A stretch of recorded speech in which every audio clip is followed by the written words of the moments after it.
కాశీక్షేత్రంలోని శ్రీ కేదారేశ్వర మహత్యం. ఒకసారి పార్వతీదేవి పరమశివుడిని కాశీక్షేత్రంలో కేదారఖండ విశేషాలను తెలియజేయమని కోరింది. అప్పుడు శివుడు ఈ విధంగా చెప్పారు. పూర్వం ఉజ్జయిని పట్టణంలో ఒక పేద బ్రాహ్మణుడు ఉండేవాడు. పుత్ర సంతానం లేదు. మహాకాలుడిని భక్తితో సేవిస్తున్నాడు. కొంతకాలానికి ఈశ్వరానుగ్రహం వల్ల పుత్రోదయం జరిగింది. ఆ బాలుడికి వశిష్ఠుడు అని పేరు పెట్టాడు. 8వ ఏట ఉపనయనం చేశాడు. రోజు దశసహస్ర గాయత్రి జపం చేసేవాడు వశిష్ఠుడు. అకస్మాత్తుగా తల్లి మరణించింది. మరో ఏడాదికి తండ్రిని కోల్పోయాడా బాలుడు. వికల మనస్కుడైన ఆ బాలుడు మంచి గురువును అన్వేషించి పరమార్థ జ్ఞానం పొందాలని భావించాడు. కాశీక్షేత్రానికి చేరాడు. అక్కడ గంగా స్నానం, విశ్వనాథాది దేవతా సందర్శనం చేశాడు. హిరణ్య గర్భుడు అనే గురువు అనుగ్రహం పొందాడు. పంచాక్షరి దీక్షను కూడా పొందాడు. అచంచల భక్తితో విశ్వనాథుణ్ణి కొలుస్తున్నాడు. శివుడే గురువు, గురువే శివుడు అనే భావం కలిగింది. ఒకరోజు గురువు తనకు కేదార క్షేత్రం దర్శించి కేదారేశ్వరుడిని కనులారా చూచి ధన్యం కావాలని ఉందని చెప్పాడు. అలాంటి క్షేత్రం తాను చూడాలని శిష్యుడన్నాడు. ఇద్దరూ కేదారం బయలుదేరి వెళ్ళారు. కేదారే ఉదకం పిత్వ పునర్జన్మన విద్యతే అనే కేదార ఖండ గ్రంథ ప్రమాణంగా తీసుకొని రేతకుండంలోని అద్భుత మహిమాన్విత జలాన్ని స్వీకరిస్తే పునర్జన్మ ఉండదని గ్రోలారు. కేదారేశ్వర దర్శనం చేసి జన్మ చరితార్థం చేసుకున్నారు. కేదారేశుని చూస్తుండిపోయిన గురువు కన్నులలో నుండి జ్యోతి బయటకు వచ్చి ఆకాశ మార్గంలోకి వెళ్ళడం, దివ్య విమానంలో దేవతలు వచ్చి ఆయన్ని తీసుకొని వెళ్ళడం అందరూ గమనించారు.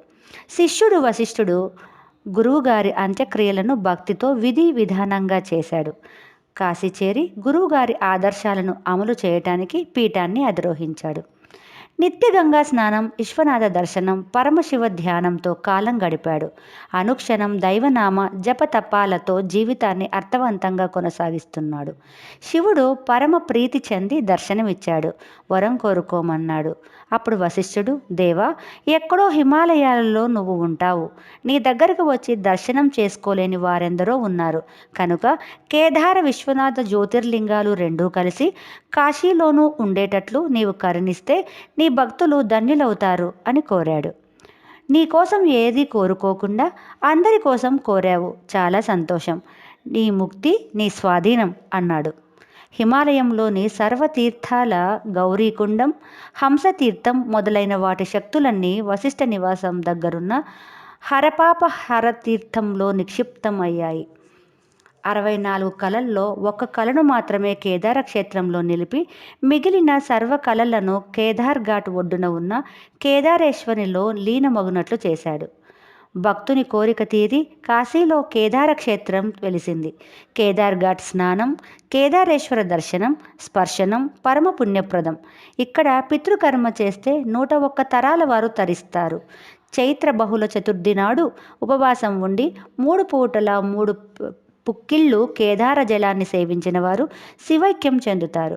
కేదారేశ్వరునికి ఉత్తరంలో చిత్రాంగదేశ్వరుడు, దక్షిణంలో నీలకంఠుడు, వాయువ్యంలో అంబరీకేశ్వరుడు, ఇక్కడే ఇంద్రద్యుమ్నేశ్వరుడు, దీనికి దక్షిణంలో కాళంజేశ్వరుడు, చిత్రాంగదేశ్వరుడు, ఉత్తరాన క్షేమేశ్వరుడు కేదారేశ్వరుని పరివారంగా ఉండి భక్తుల కోరికలు తీరుస్తారు. కేదారేశ్వర లింగస్య శృత్వోత్పత్తించయో నరః శివలోకమవాప్నోతి విశ్వాసో జాయతే క్షణాత్. ఈ కథ విన్నా చదివినా ముక్తి పొందటం ఖాయం. కాశీ పట్టణానికి అనేక వేల సంవత్సరాల చరిత్ర ఉన్నది. వాటన్నిటికీ ఆధారాలు దొరకడం కూడా కష్టమే. బెనారస్ హిందూ యూనివర్సిటీ గ్రంథాలయంలో లభ్యమయ్యే కొన్ని గ్రంథాల ప్రకారం చూస్తే దీని చరిత్ర 6000 నుండి 7000 సంవత్సరాల క్రితంది. ఇంకొక ప్రబలమైన సాక్ష్యం లండన్లోని నేచురల్ హిస్టరీ మ్యూజియంలో ఉన్నదట. ఇది ఒక నాణెం. అందులో శివుడు శూలాన్ని పట్టుకొని సిద్ధాసనంలో కూర్చొని ఉండగా వెనక మహిషం ఉన్నట్లు ఉన్నది. ఈ నాణెం 12,400 సంవత్సరాల నాటిదని విదేశీ పురావస్తు శాస్త్రవేత్తలు లెక్క కట్టారట. కాశీ గురించిన అనేక విశేషాలు వేదవ్యాస మహర్షి విరచిత పురాణాలలో వివరంగా ఇవ్వబడ్డాయి. వీటిలో స్కంద పురాణం, బ్రహ్మవైవర్త పురాణం, లింగ పురాణం ముఖ్యమైనవి.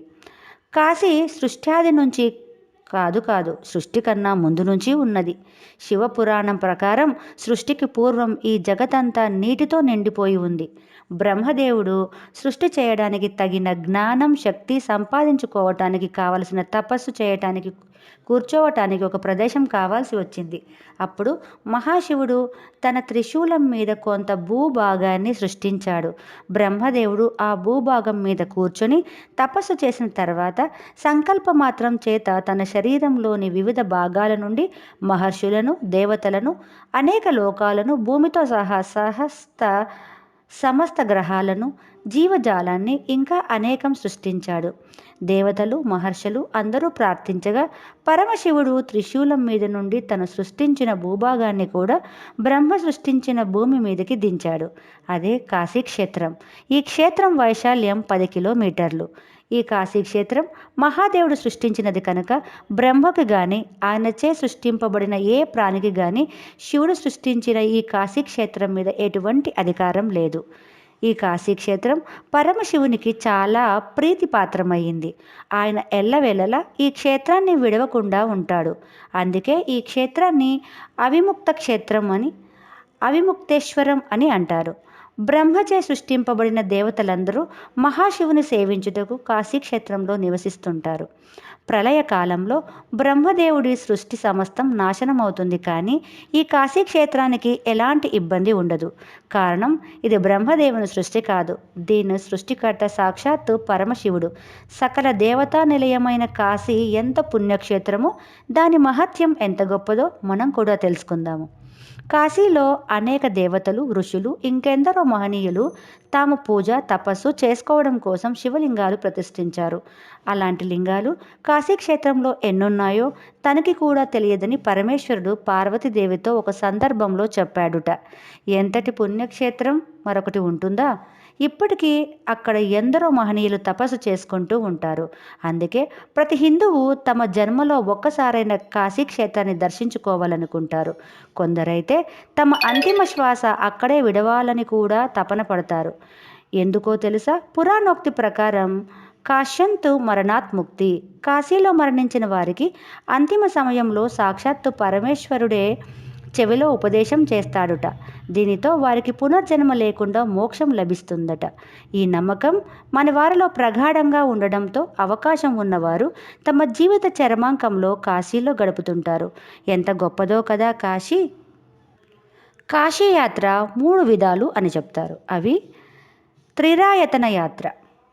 అవిముక్తేశ్వర, స్వర్లినేశ్వర, మధ్యమేశ్వర లింగాలను మూడింటిని దర్శించి పూజించడమే ఈ యాత్ర. రెండవది చతురాయాతన యాత్ర. శైలేశ్వర, సంగమేశ్వర, స్వర్లినేశ్వర, మధ్యమేశ్వర లింగాలను 4ంటిని దర్శించడమే ఈ యాత్ర. ఈ 2 యాత్రల్ని లింగ పురాణం చెప్తుంది. మూడవది పంచాయాతన యాత్ర.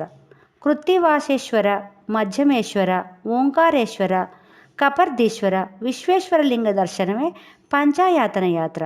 ఈ యాత్రలన్నీ సర్వసిద్ధిప్రదం. సర్వం శ్రీ పరమేశ్వర పరబ్రహ్మార్పణమస్తు.